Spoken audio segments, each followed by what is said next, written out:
अगर हम फरिश्ते भी इन पर उतार देते और मुर्दे इनसे बातें करते और दुनिया भर की चीजों को हम इनकी आंखों के सामने इकट्ठा कर देते, तब भी ये ईमान लाने वाले न थे। ये और बात है कि अल्लाह ही यही चाहता हो कि ये ईमान लाएं, मगर ज्यादातर लोग नादानी की बातें करते हैं। और हमने तो इसी तरह हमेशा शैतान इंसानों और शैतान जिन्नों को हर नबी का दुश्मन बनाया है, जो एक दूसरे के मन में चिकनी चुपड़ी बातें, धोखा और फरेब देने के लिए डाला करते रहे हैं। अगर तुम्हारा रब चाहता कि वे ऐसा न करें तो वे कभी न करते। अतः तुम उन्हें उनके हाल पर छोड़ दो कि झूठे बकवास करते रहें। ये सब कुछ हम उन्हें इसीलिए करने दे रहे हैं कि जो लोग आखिरत को नहीं मानते, उनके दिल इस सुहावने धोखे की ओर झुकें और वे उससे राजी हो जाएं और उन बुराइयों को करें जो वे करना चाहते हैं। फिर जब हाल ये है तो क्या मैं अल्लाह के सिवा कोई और फैसला करने वाला तलाश करूं? हालांकि उसने पूरे विस्तार के साथ तुम्हारी ओर किताब अवतरित कर दी है, और जिन लोगों को हमने तुमसे पहले किताब दी थी वे जानते हैं कि ये किताब तुम्हारे रब ही की ओर से सत्य के साथ उतरी है। अतः तुम संदेह करने वालों में शामिल न हो। तुम्हारे रब की बात सच्चाई और इंसाफ की दृष्टि से पूर्ण है। कोई उसके आदेशों को बदलने वाला नहीं है, और वो सब कुछ सुनता और जानता है। और ए नबी, अगर तुम उनके बहुतेरे लोगों के कहने पर चलो जो जमीन पर बसते हैं, तो वे तुम्हें अल्लाह के मार्ग से भटका देंगे। वे तो सिर्फ अटकल पर चलते और अटकल दौड़ाते हैं। वास्तव में तुम्हारा रब ज्यादा जानता है कि कौन उसके मार्ग से हटा हुआ है और कौन सीधे मार्ग पर है। फिर अगर तुम लोग अल्लाह की आयतों पर ईमान रखते हो तो जिस जानवर पर अल्लाह का नाम लिया गया हो उसका मांस खाओ। आखिर क्या कारण है कि तुम वो चीज न खाओ जिस पर अल्लाह का नाम लिया गया हो? हालांकि जिन चीजों का इस्तेमाल विवशता की स्थिति के सिवा दूसरी सभी स्थितियों में अल्लाह ने हराम कर दिया है, उनका विवरण वो तुम्हें बता चुका है। अधिकतर लोगों का हाल ये है कि ज्ञान के बिना वे सिर्फ अपनी इच्छाओं के आधार पर पथभ्रष्ट करने वाली बातें करते हैं। इन सीमाओं से आगे बढ़ने वालों को तुम्हारा रब खूब जानता है। तुम खुले गुनाहों से भी बचो और छिपे गुनाहों से भी। जो लोग गुनाह कमाते हैं वे अपनी इस कमाई का बदला पाकर रहेंगे। और जिस जानवर को अल्लाह का नाम लेकर ज़बह न किया गया हो उसका मांस न खाओ। ऐसा करना सीमा का उल्लंघन है। शैतान अपने साथियों के दिलों में संदेह और आक्षेप की बातें डाल देते हैं ताकि वे तुमसे झगड़ा करें। लेकिन अगर तुम उनके कहने पर चले तो यकीनन तुम मुशरिक यानी बहुदेववादी हो। क्या वो व्यक्ति जो पहले मुर्दा था, फिर हमने उसको जिंदगी दी और उसको वो प्रकाश प्रदान किया जिसके उजाले में वो लोगों के बीच जिंदगी की राह तय करता है, उस व्यक्ति की तरह हो सकता है जो अंधेरों में पड़ा हुआ हो और किसी तरह उनसे न निकलता हो। अधर्मियों के लिए तो इसी तरह उनके कर्म सुहावने बना दिए गए हैं। और इसी तरह हमने हर बस्ती में उसके बड़े बड़े अपराधियों को लगा दिया है कि वहां अपने छल कपट का जाल फैलाएं। वास्तव में वे अपने छल कपट के जाल में खुद फंसते हैं, मगर उन्हें इसकी समझ नहीं है।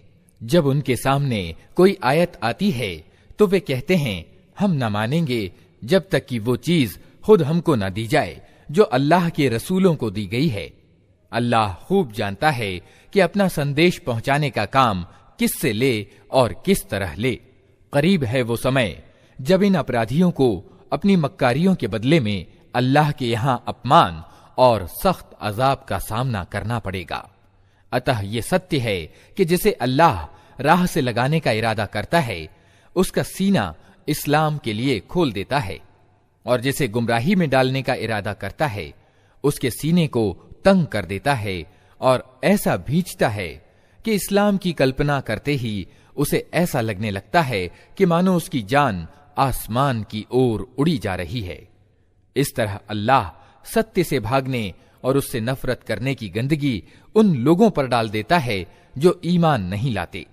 हालांकि ये मार्ग तुम्हारे रब का सीधा मार्ग है और इसके चिन्ह उन लोगों के लिए स्पष्ट कर दिए गए हैं जो नसीहत कबूल करते हैं।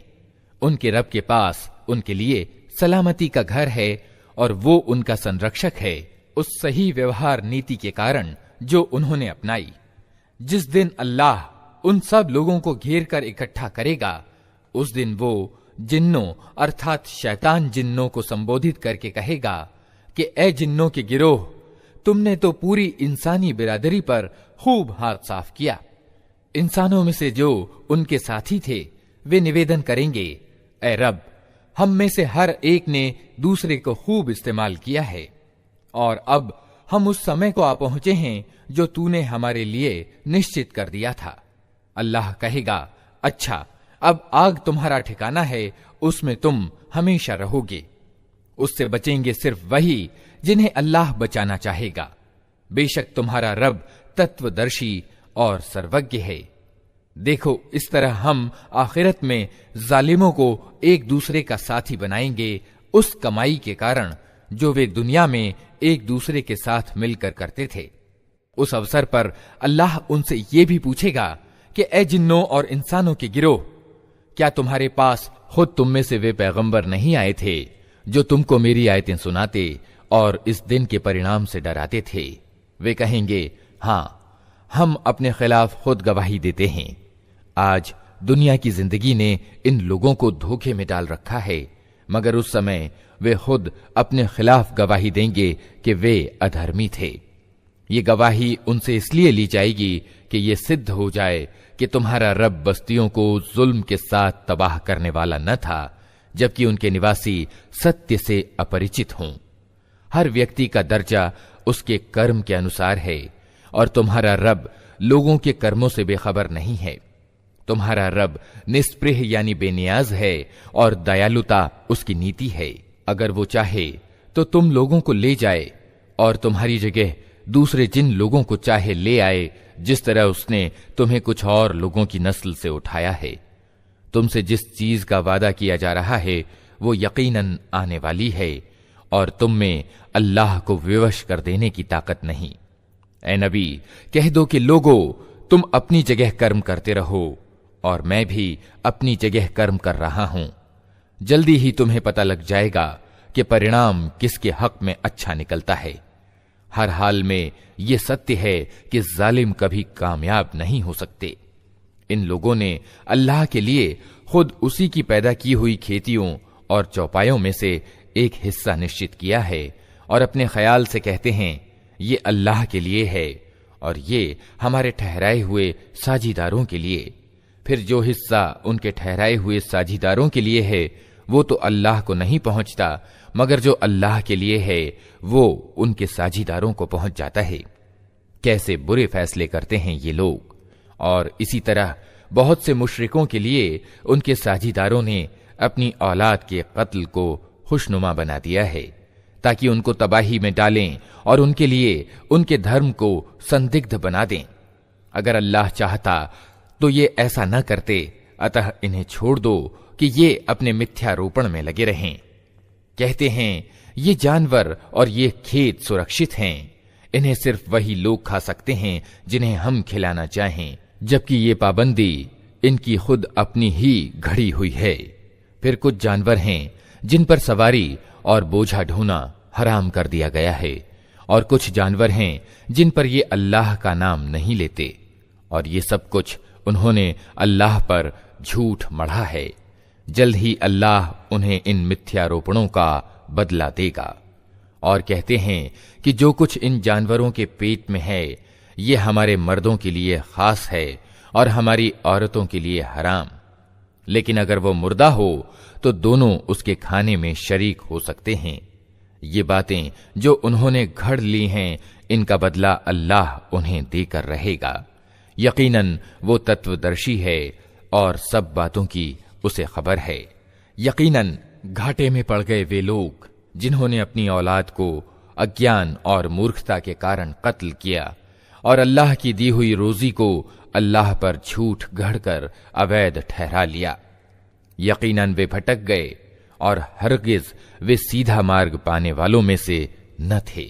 वो अल्लाह ही है जिसने तरह तरह के बाग और अंगूर लताओं के बाग और नखलिस्तान पैदा किए, खेतियां उगाईं जिनसे तरह तरह के खाद्य पदार्थ प्राप्त होते हैं, जैतून और अनार के पेड़ पैदा किए जिनके फल रूप रंग में मिलते जुलते और स्वाद में भिन्न होते हैं। खाओ इनकी पैदावार जबकि ये फलें, और अल्लाह का हक अदा करो जब इनकी फसल काटो, और सीमा से आगे न बढ़ो कि अल्लाह सीमा से आगे बढ़ने वालों को पसंद नहीं करता। फिर वही है जिसने चौपायों में से वे जानवर भी पैदा किए जिनसे सवारी और बोझ ढोने का काम लिया जाता है, और वे भी जो खाने और बिछाने के काम आते हैं। खाओ उन चीजों में से जो अल्लाह ने तुम्हें प्रदान की हैं, और शैतान की पैरवी ना करो क्योंकि वो तुम्हारा खुला दुश्मन है। ये 8 नर मादा हैं, 2 भेड़ की जाति से और 2 बकरी की जाति से। ए नबी, इनसे पूछो कि अल्लाह ने उनके नर हराम किए हैं या मादा, या वे बच्चे जो भेड़ों और बकरियों के पेट में हों। ठीक ठीक ज्ञान के साथ मुझे बताओ अगर तुम सच्चे हो। और इसी तरह 2 ऊंट की जाति से हैं और 2 गाय की जाति से। पूछो इनके नर अल्लाह ने हराम किए हैं या मादा, या वे बच्चे जो ऊंटनी और गाय के पेट में हों। क्या तुम उस समय हाजिर थे जब अल्लाह ने इनके हराम होने का आदेश तुम्हें दिया था? फिर उस व्यक्ति से बढ़कर जालिम और कौन होगा जो अल्लाह से जोड़कर झूठी बात कहे ताकि ज्ञान के बिना लोगों का गलत मार्गदर्शन करे। यकीनन अल्लाह ऐसे जालिमों को सीधा मार्ग नहीं दिखाता। ए नबी, इनसे कहो कि जो प्रकाशना यानी वही मेरी ओर से आई है, उसमें तो मैं कोई चीज ऐसी नहीं पाता जो किसी खाने वाले पर हराम हो, सिवाय इसके कि वो मुर्दार हो, या बहाया हुआ खून हो, या सूअर का मांस हो कि वो नापाक है, या मर्यादा से हटा हुआ यानी फिस्क हो कि अल्लाह के सिवा किसी और के नाम पर ज़िबह किया गया हो। फिर जो व्यक्ति मजबूरी की हालत में कोई चीज इनमें से खा ले, बिना इसके कि वो नाफरमानी का इरादा रखता हो, और बिना इसके कि वो जरूरत की सीमा से आगे बढ़े, तो निश्चय ही तुम्हारा रब क्षमाशील और दयावान है। और जिन लोगों ने यहूदी धर्म ग्रहण किया, उन पर हमने सब नाखून वाले जानवर हराम कर दिए थे, और गाय की और बकरी की चर्बी भी, सिवाय उसके जो उनकी पीठ या उनकी आंतों से लगी हुई हो या हड्डी से लगी रह जाए। ये हमने उनकी सरकशी की सजा उन्हें दी थी, और ये जो कुछ हम कह रहे हैं बिल्कुल सत्य कह रहे हैं। अब अगर वे तुम्हें झुठलाएं तो उनसे कह दो कि तुम्हारा रब बहुत व्यापक दयालुता वाला है, और अपराधियों से उसके अजाब को फेरा नहीं जा सकता। ये मुशरिक यानी बहुदेववादी लोग तुम्हारी इन बातों के जवाब में जरूर कहेंगे कि अगर अल्लाह चाहता तो हम साझी न ठहराते, और न हमारे बाप दादा, और न हम किसी चीज को हराम ठहराते। ऐसी ही बातें बना बनाकर इनसे पहले के लोगों ने भी सत्य को झुठलाया था, यहां तक कि आखिरकार हमारे अजाब का मजा उन्होंने चख लिया। उनसे कहो, क्या तुम्हारे पास कोई ज्ञान है जिसे हमारे सामने पेश कर सको? तुम तो सिर्फ गुमान पर चल रहे हो और निरी कल्पनाएं करते हो। फिर कहो, तुम्हारे इस तर्क के मुकाबले में सत्य को पहुंचा हुआ तर्क तो अल्लाह के पास है। बेशक अगर अल्लाह चाहता तो तुम सबको सीधे रास्ते पर चला देता। उनसे कहो कि लाओ अपने वे गवाह जो इस बात की गवाही दें कि अल्लाह ही ने इन चीजों को हराम किया है। फिर अगर वे गवाही दे दें तो तुम उनके साथ गवाही न देना, और हरगिज उन लोगों की इच्छाओं के पीछे न चलना जिन्होंने हमारी आयतों को झुठलाया है, और जो आखिरत का इनकार करते हैं, और जो दूसरों को अपने रब का समकक्ष बनाते हैं। ए नबी, उनसे कहो कि आओ मैं तुम्हें सुनाऊं तुम्हारे रब ने तुम पर क्या पाबंदियां लगाई हैं।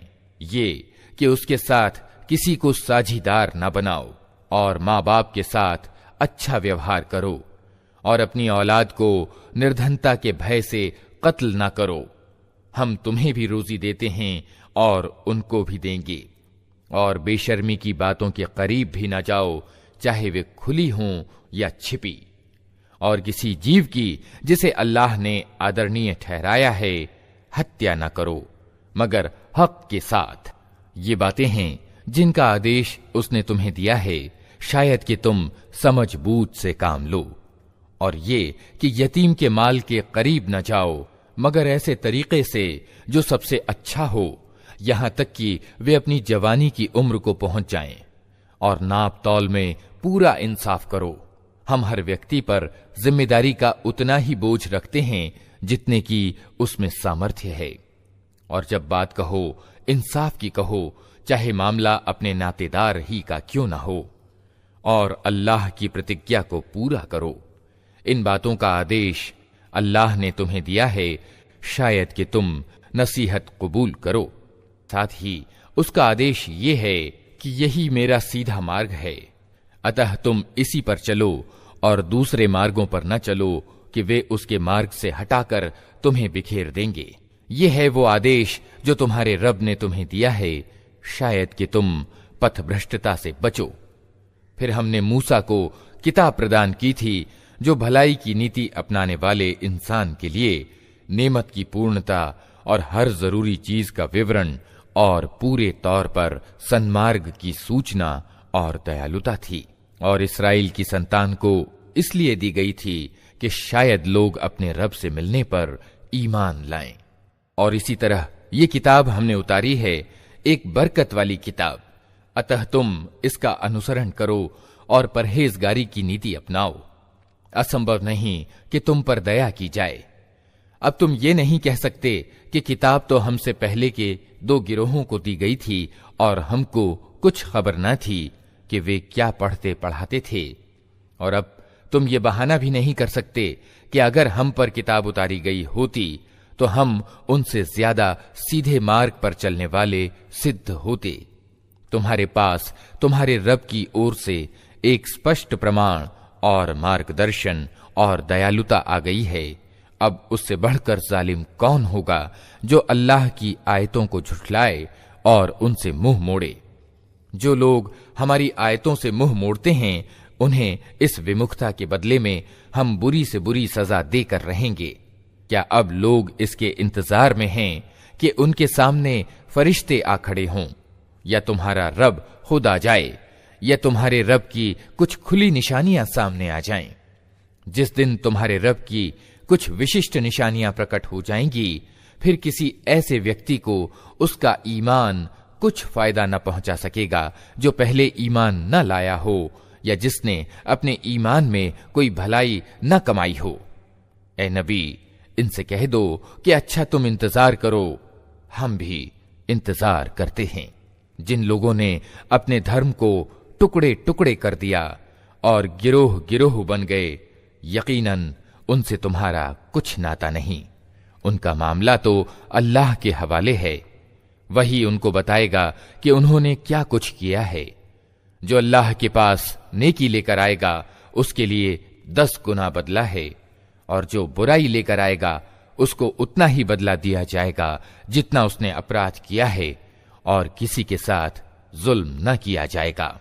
ए नबी, कहो मेरे रब ने निश्चय ही मुझे सीधा मार्ग दिखा दिया है, बिल्कुल ठीक धर्म जिसमें कोई टेढ़ नहीं।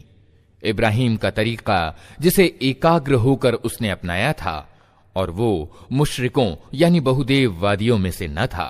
कहो मेरी नमाज, मेरी इबादत से संबंधित सारे तरीके, मेरा जीना और मेरा मरना सब कुछ अल्लाह यानी सारे संसार के रब के लिए है, जिसका कोई साझीदार नहीं।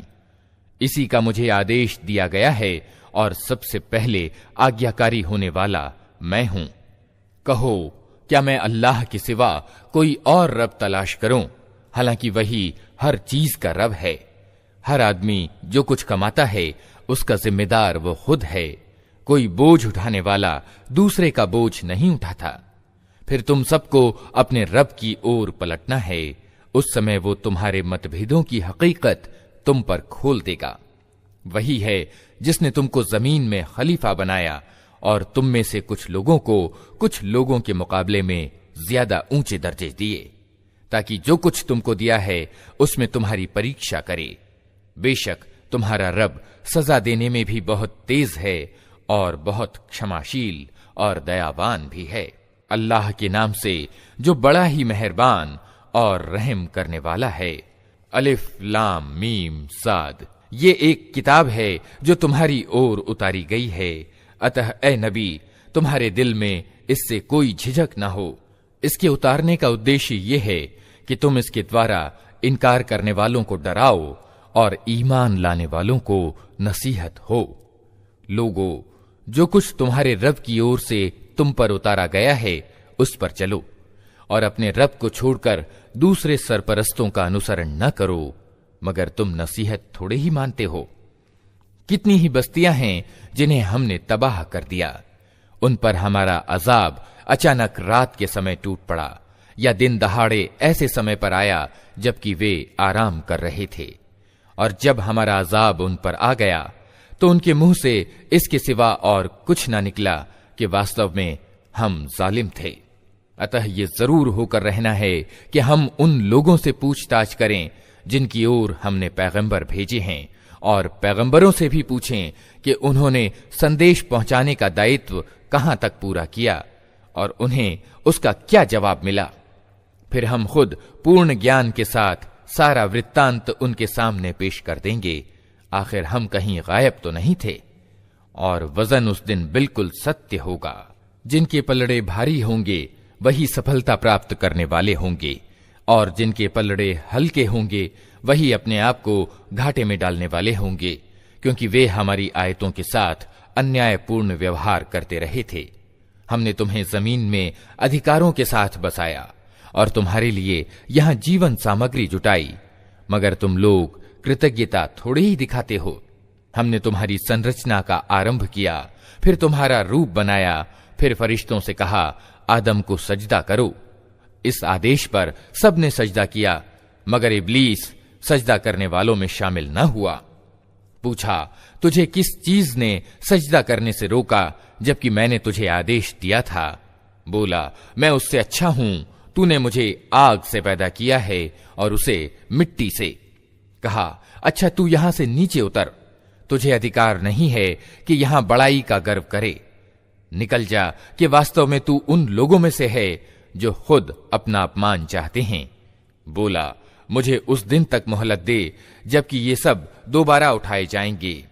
कहा, तुझे मोहलत है? बोला, अच्छा तो जिस तरह तूने मुझे गुमराही में डाला है, मैं भी अब तेरी सीधी राह पर इन इंसानों की घात में लगा रहूंगा। आगे और पीछे, दाएं और बाएं, हर ओर से इनको घेरूंगा और तू इनमें से ज्यादातर को शुक्रगुजार ना पाएगा। कहा, निकल जा यहां से अपमानित और ठुकराया हुआ। विश्वास रख कि इनमें से जो तेरा अनुसरण करेंगे तुझ समेत उन सब से जहन्नम को भर दूंगा। और ए आदम, तू और तेरी पत्नी दोनों इस जन्नत में रहो जहां जिस चीज को तुम्हारा मन चाहे खाओ, मगर इस पेड़ के पास न फटकना, वरना जालिमों में से हो जाओगे। फिर शैतान ने उनको बहकाया ताकि उनकी गुप्त इंद्रियां जो एक दूसरे से छुपाई गई थीं उनके सामने खोल दे। उसने उनसे कहा, तुम्हारे रब ने तुम्हें जो इस पेड़ से रोका है, इसका कारण इसके सिवा कुछ नहीं है कि कहीं तुम फरिश्ते न बन जाओ या तुम्हें हमेशा की जिंदगी प्राप्त न हो जाए। और उसने कसम खाकर उनसे कहा कि मैं तुम्हारा सच्चा हितैषी हूं। इस तरह धोखा देकर वो उन दोनों को धीरे धीरे अपने ढब पर ले आया।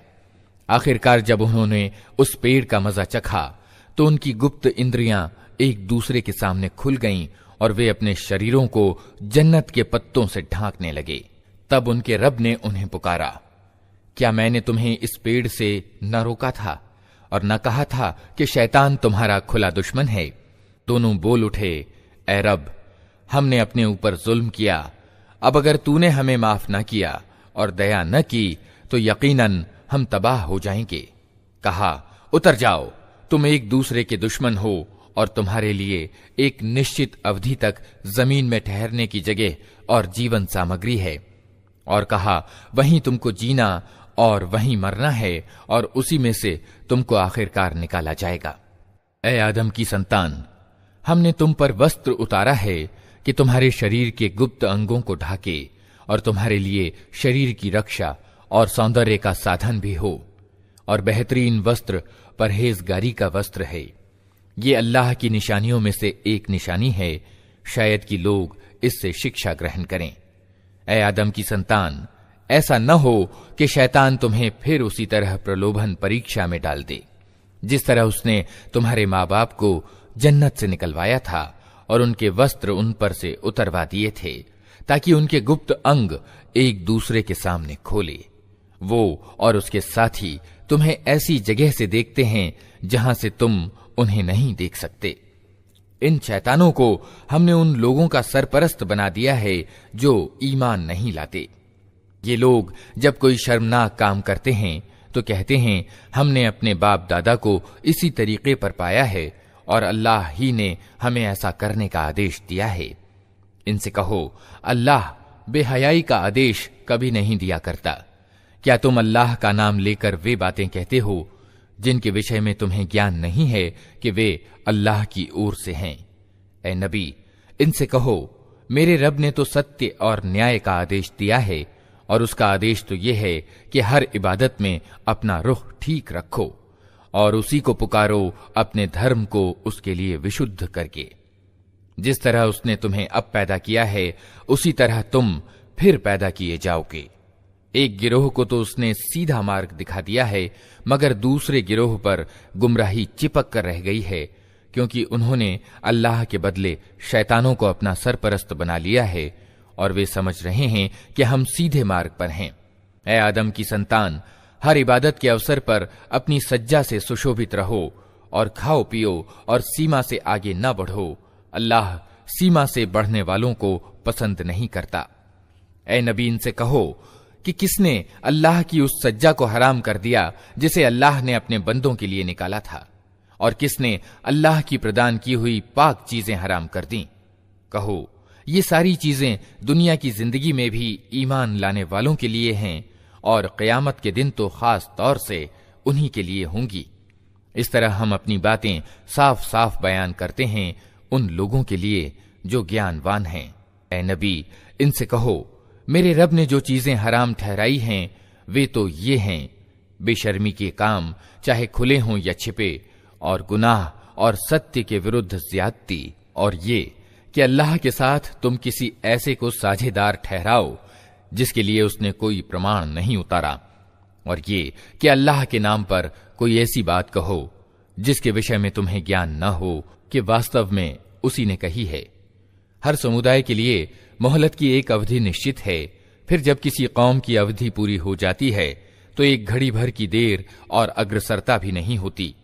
और ये बात अल्लाह ने सृष्टि के आरंभ ही में स्पष्ट रूप से कह दी थी कि ए आदम की संतान, याद रखो, अगर तुम्हारे पास खुद तुम ही में से ऐसे रसूल आएं जो तुम्हें मेरी आयतें सुना रहे हों, तो जो कोई नाफरमानी से बचेगा और अपने रवैये का सुधार कर लेगा, उसके लिए किसी डर और रंज का अवसर नहीं है।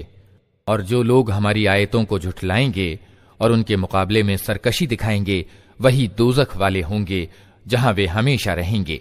आखिर उससे बड़ा जालिम और कौन होगा जो बिल्कुल झूठी बातें गढ़कर अल्लाह पर मढ़े या अल्लाह की सच्ची आयतों को झुठलाए। ऐसे लोग अपने भाग्य के लिखे के अनुसार अपना हिस्सा पाते रहेंगे, यहां तक कि वो घड़ी आ जाएगी जब हमारे भेजे हुए फरिश्ते उनके प्राण ग्रस्त लेने के लिए पहुंचेंगे। उस समय वे उनसे पूछेंगे कि बताओ, अब कहां हैं तुम्हारे वे पूज्य जिनको तुम अल्लाह को छोड़कर पुकारते थे? वे कहेंगे कि सब हमसे गुम हो गए, और वे खुद अपने विरुद्ध गवाही देंगे कि हम वास्तव में सत्य का इनकार करने वाले थे। अल्लाह कहेगा, जाओ, तुम भी उसी जहन्नम में चले जाओ जिसमें तुमसे पहले गुजरे हुए जिन्न और इंसान के गिरोह जा चुके हैं। हर गिरोह जब जहन्नम में प्रवेश करेगा तो वो अपने से पहले के गिरोह को धिक्कारता हुआ प्रवेश करेगा, यहां तक कि जब सब वहां जमा हो जाएंगे तो हर पीछे वाला गिरोह पहले गिरोह के विषय में कहेगा कि ऐ रब, ये लोग थे जिन्होंने हमको पथभ्रष्ट किया, अतः इन्हें आग का दोहरा अजाब दे। जवाब में कहा जाएगा, हर एक के लिए दोहरा ही अजाब है, मगर तुम जानते नहीं हो। और पहला गिरोह दूसरे गिरोह से कहेगा कि अगर हम दोषी थे तो तुम ही को हमारी अपेक्षा कौन सी श्रेष्ठता प्राप्त थी। अब अपनी कमाई के फलस्वरूप अजाब का मजा चखो। विश्वास करो, जिन लोगों ने हमारी आयतों को झुठलाया है और उनके मुकाबले में सरकशी की है, उनके लिए आसमान के दरवाजे हरगिज न खोले जाएंगे। उनका जन्नत में जाना उतना ही असंभव है जितना सुई के नाके से ऊंट का पार होना। अपराधियों को हमारे यहां ऐसा ही बदला मिला करता है। उनके लिए तो जहन्नम का बिछौना होगा और जहन्नम ही का ओढ़ना। यह है वो बदला जो हम जालिमों को दिया करते हैं। इसके विपरीत जिन लोगों ने हमारी आयतों को मान लिया है और अच्छे काम किए हैं, और इस विषय में हम हर एक को उसकी सामर्थ्य ही के अनुसार जिम्मेदार ठहराते हैं, वे जन्नत वाले हैं जहां वे हमेशा रहेंगे।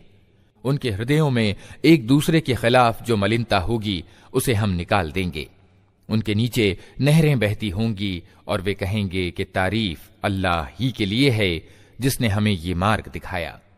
हम खुद मार्ग ना पा सकते थे अगर अल्लाह हमें मार्ग ना दिखाता। हमारे रब के भेजे हुए रसूल वास्तव में सत्य ही लेकर आए थे। उस समय आवाज आएगी कि ये जन्नत जिसके तुम वारिस बनाए गए हो, तुम्हें उन कर्मों के बदले में मिली है जो तुम करते रहे थे। फिर ये जन्नत के लोग दोज़ख वालों को पुकार कर कहेंगे, हमने उन सारे वादों को ठीक पाया जो हमारे रब ने हमसे किए थे। क्या तुमने भी उन वादों को ठीक पाया जो तुम्हारे रब ने किए थे? वे जवाब देंगे, हां। तब एक पुकारने वाला उनके बीच पुकारेगा कि अल्लाह की फिटकार उन जालिमों पर जो अल्लाह के मार्ग से लोगों को रोकते और उसे टेढ़ा करना चाहते थे और आखिरत यानी परलोक का इनकार करने वाले थे। उन दोनों गिरोह के बीच एक ओट हायल होगी जिसकी ऊंचाइयों पर कुछ और लोग होंगे। ये हर एक को उसके लक्षणों से पहचानेंगे और जन्नत वालों से पुकार कर कहेंगे कि सलामती हो तुम पर। ये लोग जन्नत में दाखिल तो नहीं हुए मगर उसके उम्मीदवार होंगे। और जब उनकी निगाहें दोज़ख वालों की ओर फिरेंगी तो कहेंगे, ऐ रब, हमें इन जालिम लोगों में सम्मिलित न करना।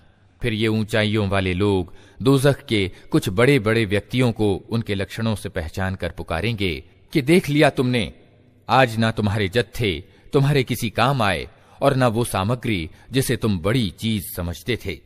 और क्या ये जन्नत वाले वही लोग नहीं हैं जिनके विषय में तुम कस्में खा खा कर कहते थे कि इनको तो अल्लाह अपनी दयालुता में से कुछ न देगा।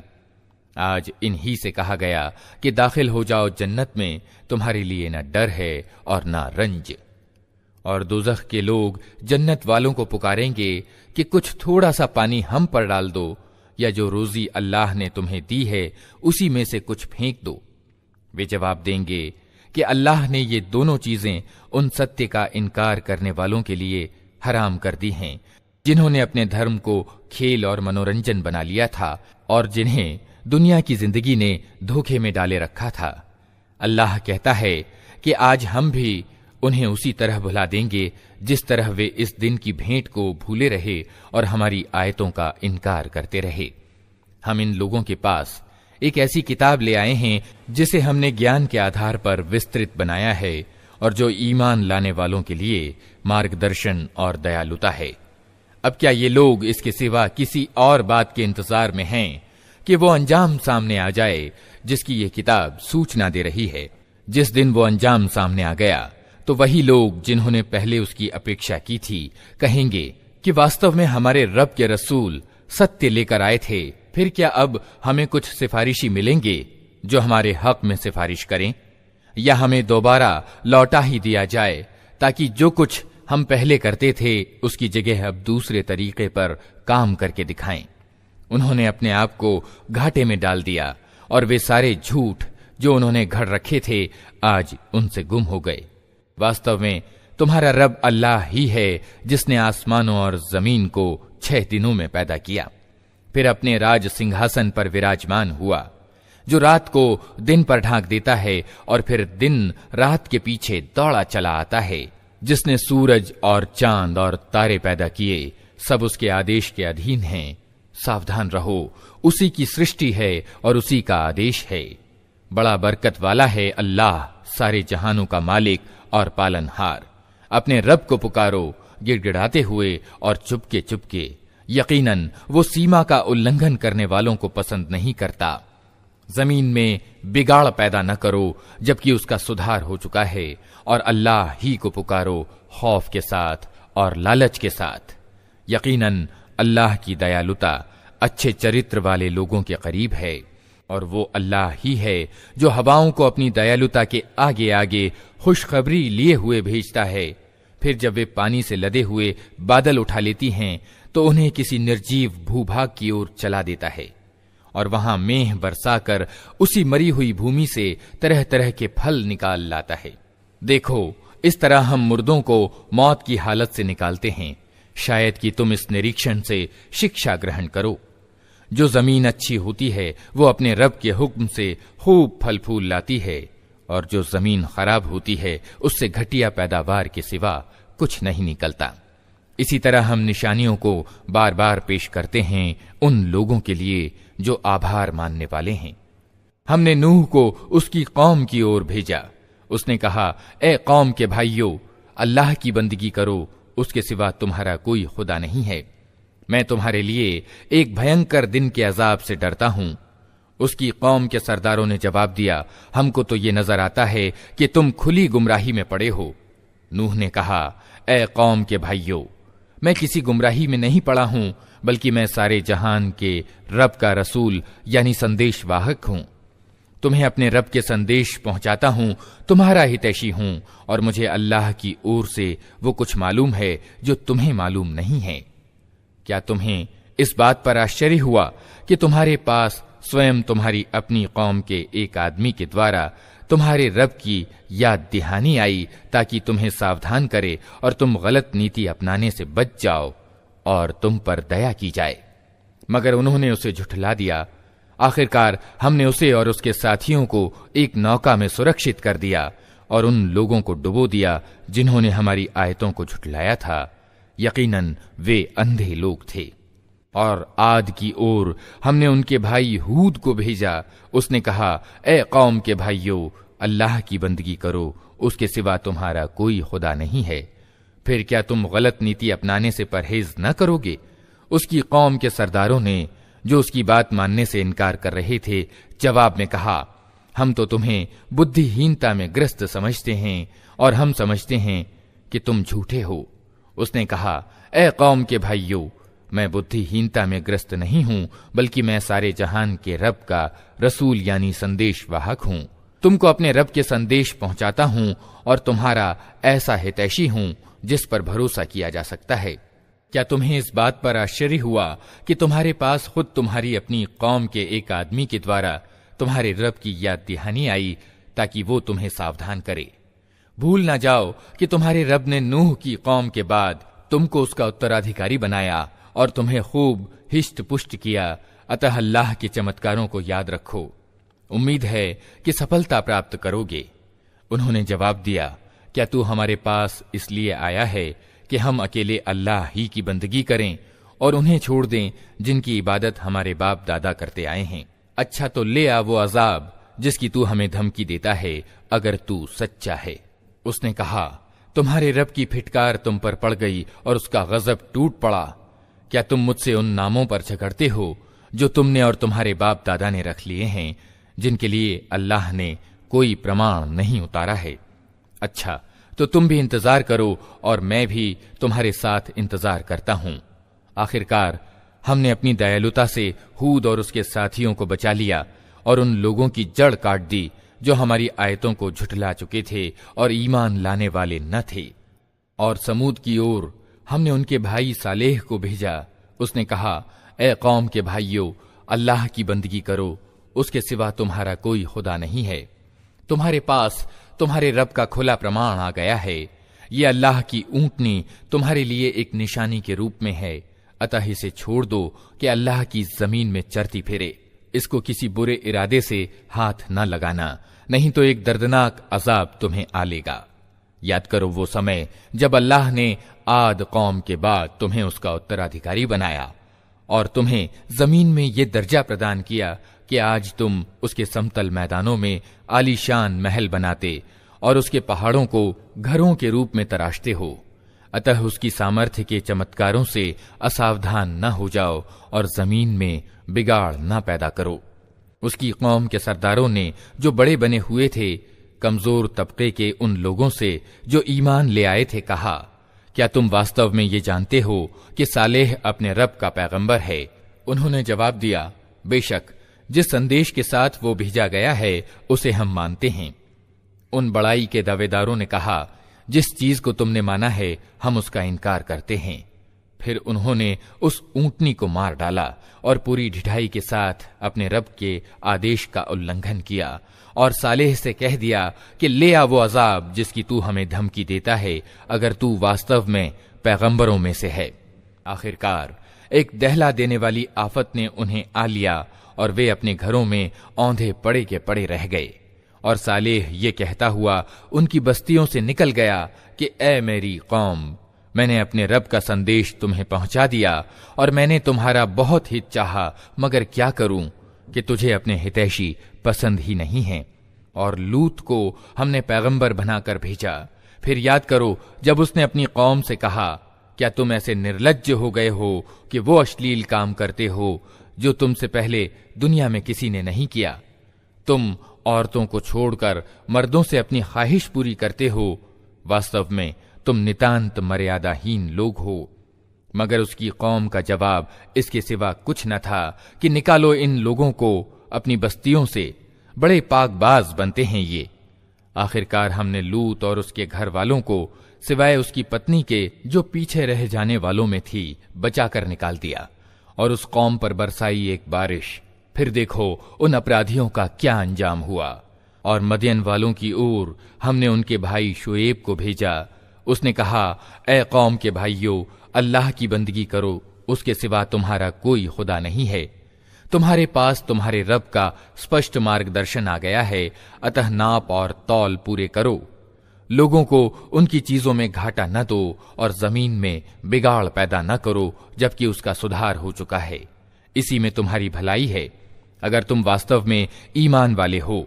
और जिंदगी के हर रास्ते पर बटमार बनकर न बैठ जाओ कि लोगों को भयभीत करने और ईमान लाने वालों को अल्लाह के मार्ग से रोकने लगो और सीधे मार्ग को टेढ़ा करने के पीछे पड़ जाओ। याद करो वो समय जबकि तुम थोड़े थे, फिर अल्लाह ने तुम्हें बहुत कर दिया और आंखें खोलकर देखो कि दुनिया में बिगाड़ पैदा करने वालों का क्या अंजाम हुआ है। अगर तुम में से एक गिरोह उस शिक्षा पर जिसके साथ मैं भेजा गया हूं ईमान लाता है और दूसरा ईमान नहीं लाता, तो सब्र के साथ देखते रहो यहां तक कि अल्लाह हमारे बीच फैसला कर दे, और वही सबसे अच्छा फैसला करने वाला है।